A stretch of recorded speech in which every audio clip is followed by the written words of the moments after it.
இன்னும் கொஞ்சம் ரீல்ஸ் பார்த்துட்டு தூங்கலாம் அப்படின்னு 2 மணி வரைக்கும் முழிச்சிருக்கீங்கன்னா உங்களுக்கு தான் இந்த வீடியோ. நம்ம உடம்புக்கு நேச்சுரல் பாடி கிளாக்னு ஒன்று இருக்கு. அதுதான் நம்ம உடம்போட கடிகாரம். அதுக்கு பேர் தான் சர்க்காடியம் ரிதம்னு சொல்லுவாங்க. 10 PM to 2 AM இதுதான் நம்ம பாடியோட ரிப்பேர் டைம். இந்த டைம்ல தான் நம்ம உடம்பு செல்ஃப் ரிப்பேர் பண்ணும். செல்ஸ் ரெஃப்ரெஷ் ஆகும், ஹார்மோன்ஸ் பேலன்ஸ் ஆகும். பட் நீங்க அப்ப தூங்காம இருந்தா என்னென்ன ஆகும் தெரியுமா? ஸ்ட்ரெஸ் ஹார்மோன் இன்க்ரீஸ் ஆகும், பிளட் சுகர் அதிகமாகும், முக்கியமா வெயிட் கெயின் ஆகும். இப்போ லேட்டா தூங்குறதுனால மறுநாள் என்னென்ன ஆகும்னு சொல்லட்டா? காலைல எந்திரிச்சோடனே டயர்டா ஃபீல் பண்ணுவீங்க, மூட் ஸ்விங் ஆகும், இம்யூனிட்டி கம்மியாகும், ரொம்ப சீக்கிரம் வயசாக ஆரம்பிச்சிடும். தூங்கலைன்னா என்னென்ன ஆகும்னு சொல்லிட்டேன். ஆனா அந்த தூக்கத்தை கெடுக்கிற 3 கல்பிரிட் என்னென்னு சொல்லட்டா? மொபைலோட ப்ளூ லைட், நைட் காஃபி, நிறைய யோசிக்கிறது, ஸ்ட்ரெஸ். நம்ம உடம்ப டெய்லி நைட் ரீசார்ஜ் பண்ணணும். ஆனால் நம்ம அதுக்கு சான்ஸ் தான் கொடுக்க மாட்டேங்கிறோம். நம்ம ஹெல்த்தை இம்ப்ரூவ் பண்ண ஃபர்ஸ்ட் ஸ்டெப் என்ன தெரியுமா?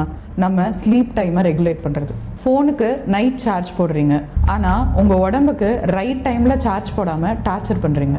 உங்கள் ஃப்ரெண்ட்ஸ் யாராவது நைட் 2 மணி வரைக்கும் இன்ஸ்டாகிராமில் ரீல்ஸ் பார்க்குறாங்கன்னா அவங்களுக்கு இந்த வீடியோவை ஷேர் பண்ணுங்கள்.